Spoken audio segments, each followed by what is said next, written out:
I can't remember if it was Drognoid summoned me last time, but we're just going to start right here because he apparently wants a rematch. Let's hope that guy right there is a let me soloer type guy, because he's certainly built like it. I wanted to get a little more, I guess you could say philosophical. I want to talk about something that I don't think I've already talked about before. That's kind of important, like maybe the important thing, or at least one of them. Hyperreality. And what that means for, you know, the future of mankind.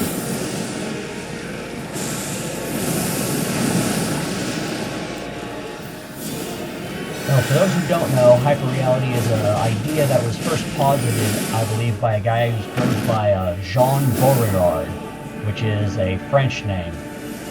So it's not even spelled remotely like that, really. You know what I mean? Anyway, the basic idea, and he posited at least, is that the way we interact with reality is essentially through perception more than actual, like, physical truth. And he inadvertently inspired two really good movies, one of which you've definitely heard of, and one of which you probably have heard of. Ah, damn it. Rolled too soon on that. But I did get him rotting. So if I, too, there can tank him well enough, they might be able to pull this off.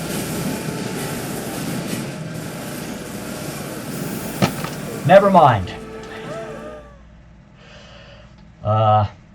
I'm not going to give the host a hard time for that one, though. That attack right there is very hard to completely get through. The two movies he inspired were The Matrix and Wag the Dog. I'm not going to explain The Matrix to you, but I will explain Wag the Dog real quick. The idea behind that movie was that the war, it was based on a series of essays that Beauregard wrote called The Gulf War Did Not Happen. And the basic argument he gave was that the stuff that happened in the Gulf War looked like a war. A lot of warlike things happened, and was treated like a war, and it was broadcast to the world like a war. But it really wasn't. I mean, the U.S. just kind of went in there and rolled the Iraqi forces. They didn't really even put up a fight. They just broke and ran immediately. Hello, Nasty. Looks like we're fighting Romina again. Hey! So the idea being that because everyone perceived it as being a war, we still refer to it as the Iraq War, even though it really wasn't, right? And this can kind of apply to anything. In the movie Wag the Dog, basically the president has an incoming sex scandal, so he starts a fake war in order to distract people from it with a bunch of Hollywood types, right? Incidentally, like a month or so after that movie came out, I didn't outrange that. About a month after the movie came out, Bill Clinton started a bombing campaign in Bosnia right before the Monica Lewinsky scandal broke. So that wasn't intentional on the movie producer's part, it just kind of happened, right?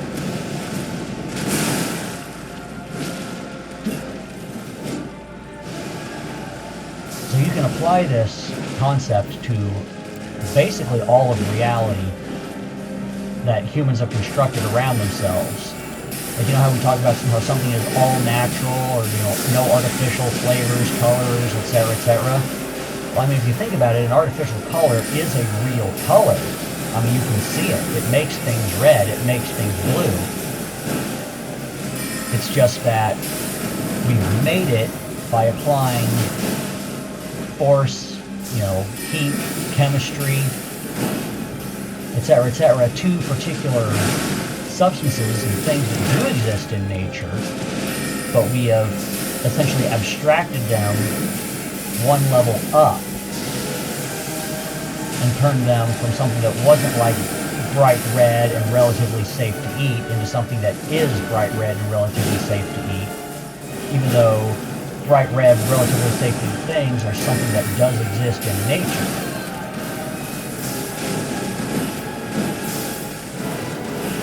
Oh, I hate that attack. I'm so glad I dodged it. I'll take that hit.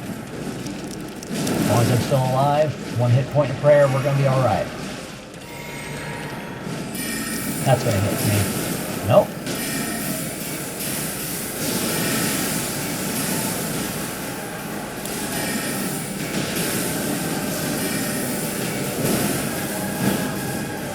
Just keep up the pressure. Chip her down.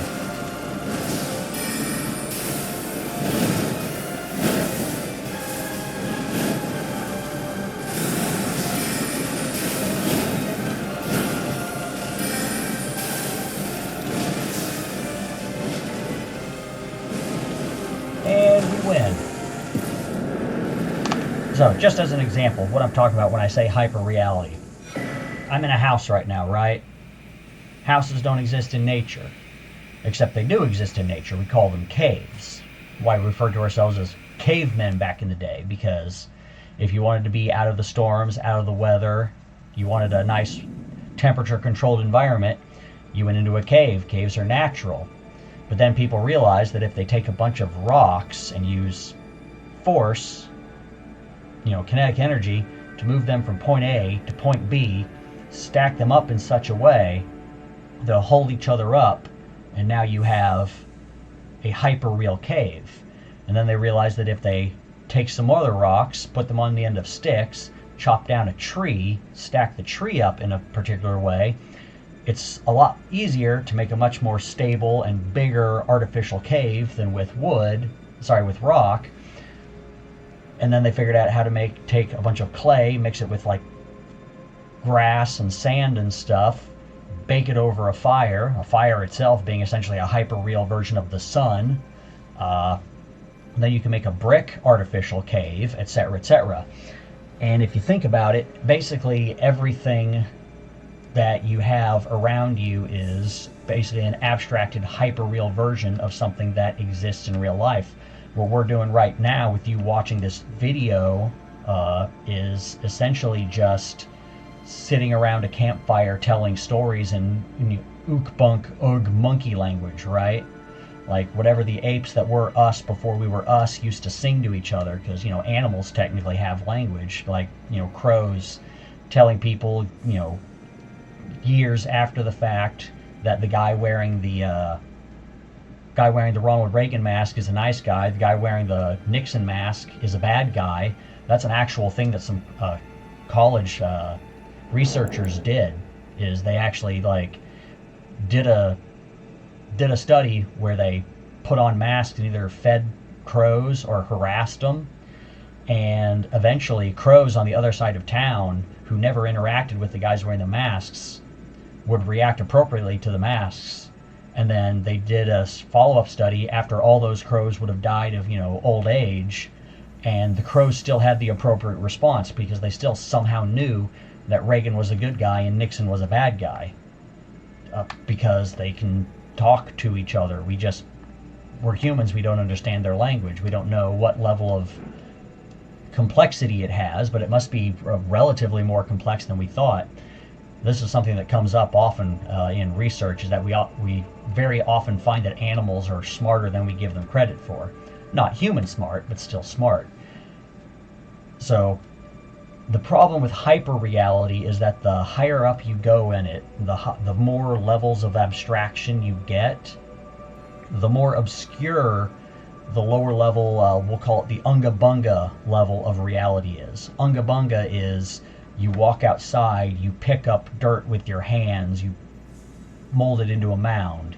You go out and take a sharp stick and you make it sharper with like a chunk of rock, and then you throw it into a deer and then you eat the deer, right? Nowadays, we took an animal out of the wild, we specifically bred it to become a cow, we keep them in pens, we feed them with partially processed food, we specifically butcher them, you know, stun gun, kill them, butcher them, process them, wrap them in, you know, hyperreal leaves, essentially, which is plastic. And then we keep them unnaturally cold with hyperreal ice. And there's an entire supply chain for basically everything we do of just abstractions on top of abstractions. And it gets to the point that if people don't really think about it, you know, it's kind of rare because there's enough stuff in popular culture and whatnot that people understand what a farm is, but occasionally you'll get people who don't understand that the grocery stores don't just make the food, right? Like I said, it is rare, but you are getting people who have that level of separation from baseline reality, that the hyper reality is what they're living in, and they don't understand that the sort of the way that I think Beauregard put it is that we've made a map of reality and we're choosing to live in the map instead of in reality, right?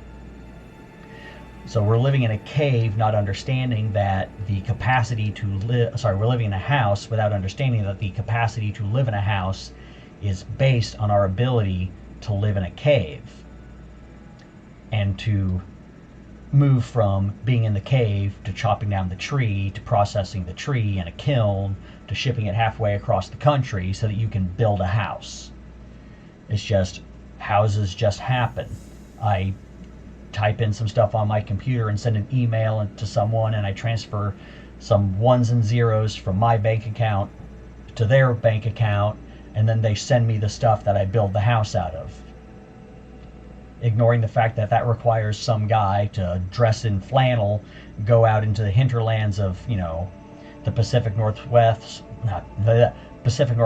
or Canada or whatnot in order to get those, I forgot to put a summon sign down, to get those materials, right? And in that sort of environment, a lot of really bad ideas start fomenting because they are, while technically, like, arguably workable in a hyper-real environment, they're not taking into account the fact that they would disrupt the real environment that lies under it. I can't remember who said this, but I heard it relatively recently. It's a good point. It's like someone living in a penthouse saying they don't need the skyscraper because they have the penthouse, not realizing that the entire skyscraper does not exist without a huge slab of concrete lying on bedrock. And that's pretty much all of human civilization. You don't get to walk on the moon if you don't know how to launch an arrow into a rabbit so that you can eat today. Sire large balls and Jiren. So that's I'm guessing that's how it's spelled. I think that's a DBZ fan. Ah yes, the classic original hardest boss.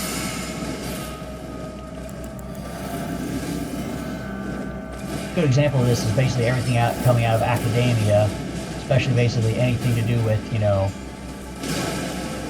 how should I put this? Socialism, and to an even greater extent Marxism, is essentially a hyper-real philosophy. It does not exist in nature because the base assumption of it, that's what he isn't it? Well, I survived with more than one hit point this time.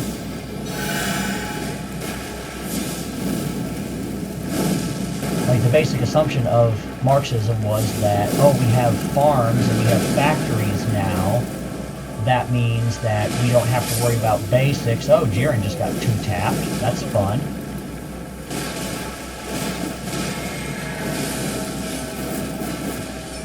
That because we have all this stuff that, you know, creates the basics that everyone needs.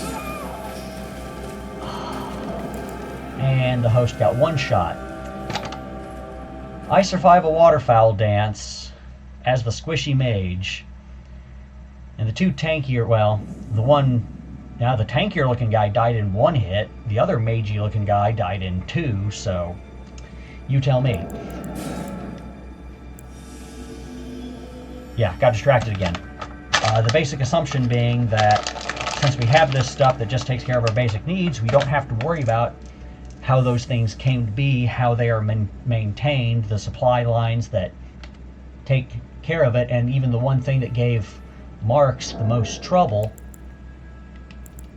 was the farms, because it was relatively easy to radicalize the factory workers, but the farmers were just too darn set in their ways and conservative and individualistic. They didn't want to collectivize. Why did they not want to collectivize? Because farms require real estate, a lot of real estate. And you can't have people living on that real estate because you need to have plants and animals on it, which inherently means that the rural areas, which produce all the food, have a much lower population density, which means that people have to be relatively self-sufficient. They can't be collectivizing all the time because you're almost guaranteed to be, if not on your own, just with your families. Like, what's the one thing, like the worst enemy of communism is not capitalism, it is basic agriculture. Whenever a place goes like socialist / communist, what's the first thing that happens? People just start starving, because collectivized farms don't really work very well at scale, because the mentality to be a good farmer more or less requires you to have a level of independence that the city slicker just does not really comprehend. That's one of the things you often hear is like, well, if a crime is happening, why don't you call the cops? It's like, if something is happening at my house right now, I call the police, they are a minimum of 10 to 15 minutes away. If they are just sitting idling in their cars ready to go right now. Something bad happens, it's me and my family for at least the first quarter of an hour, right? If you're living in the middle of a city, police are probably never more than 5 minutes away if they're not horribly understaffed. Yellow Annex, Estelle.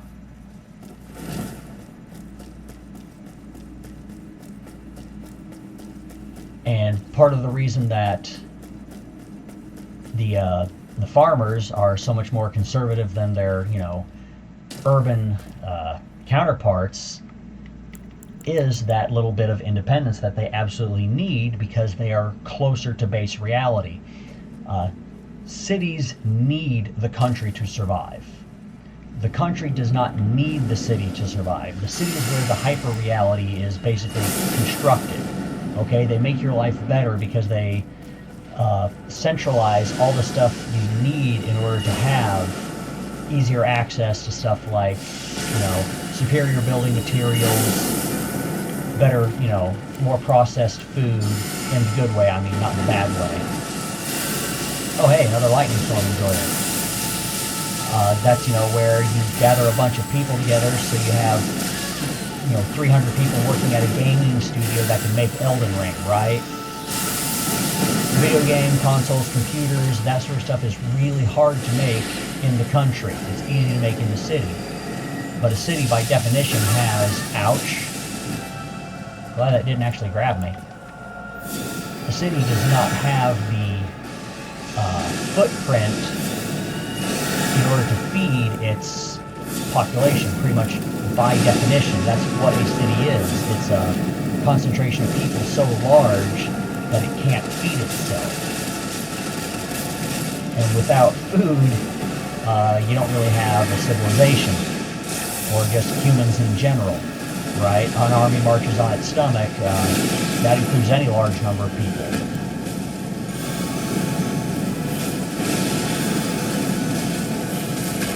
We're going to guarantee this guy freaking dies.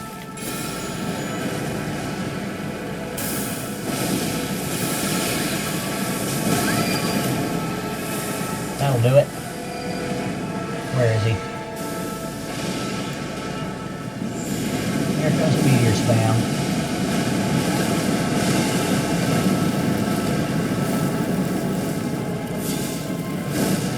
Full DPS. Can't because I ran out of blue juice.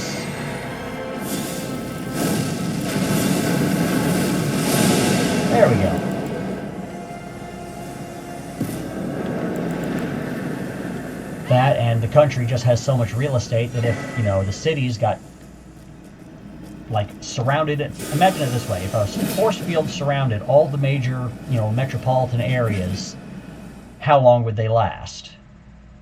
Not very long. They wouldn't be able to feed themselves. The only thing left would be, like, cannibalistic tribesmen after civilization has fallen and the population drops to the point that they can start feeding themselves with, just the land in the parks, right? Meanwhile, country would, life would suck for a bit, but it would be just fine, like, survival-wise, and then new cities would be built, right?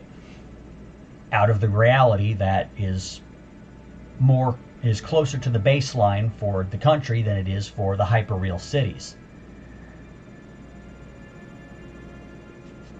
So I think that's part of the problem we're seeing with a lot of people when they like to show voting maps for the last couple of elections. It'll show the U.S. basically being 95% red and barely blue, and then they're like, well, land doesn't vote. Those blue spots have really high population density, so they're just more people with more votes, and that's why they're actually capable of competing with the rest of the land mass. And it's like, not really. Land does vote, because land is base reality, and without it, you can live without a city. You can't live without food.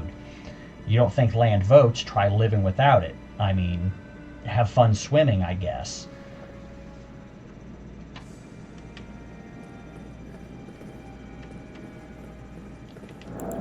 Need to drop a sign. But people start losing sight of that because we have advanced to such a point that the baseline reality that everything is based off of, people on oil rigs, like I mentioned earlier in another video, the people living on oil rigs are contending with, very high levels of baseline reality, being able to kill you in order to get the oil, which gives you plastic, and it gives you, fuel for your cars and your mass transit. It's like, why don't you use mass transit in the buses? Well, the buses probably run on gas. If they don't run on gas, they probably run on either natural gas, or they're running on electricity that is powered by coal, natural gas, nuclear fission, whatever. Final boss again. So yeah, I'm going to leave it at that. Just something to keep in mind in the back of your head.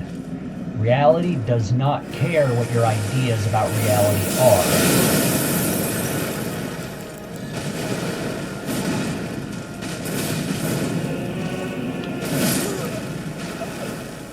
I can probably talk a little bit more now that the host is freaking dead. And Charlotte just gave up there.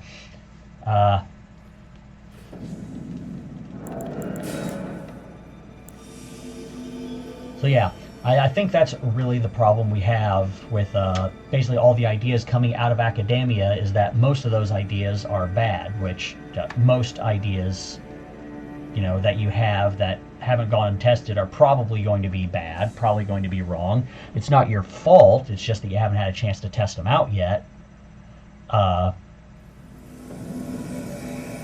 Mesmer.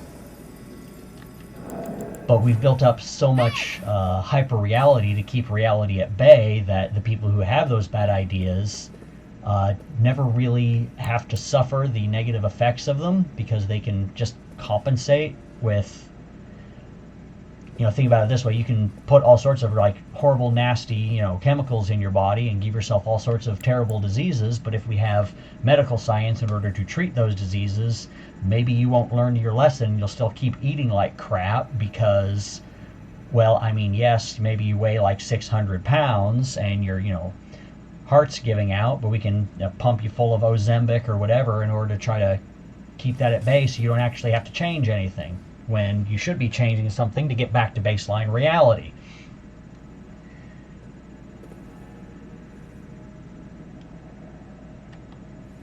And it's just one of those things, unless people get a little bit more, grounded, a little more down to earth, and start appreciating where all the great things in their life come from, and the ideas and behaviors that people have to have in order to make those things happen, eventually hyperreality is not going to be able to keep the weight of baseline reality pressing down on them, and then things are going to get bad, at least for a little bit, until some semblance of sanity is restored. Please heal yourself, Eric. It's safe to do so.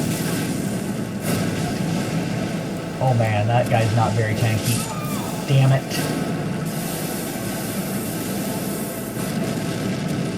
Okay, this is going to be a little harder than I thought. Especially with him dancing around so damn much.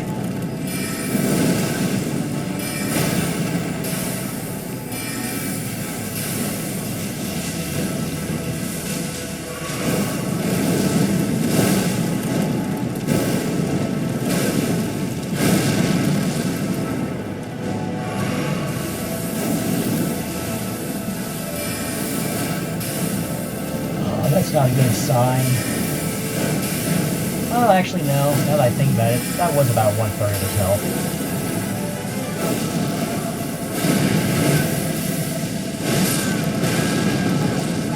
Yeah, I just didn't have enough oomph.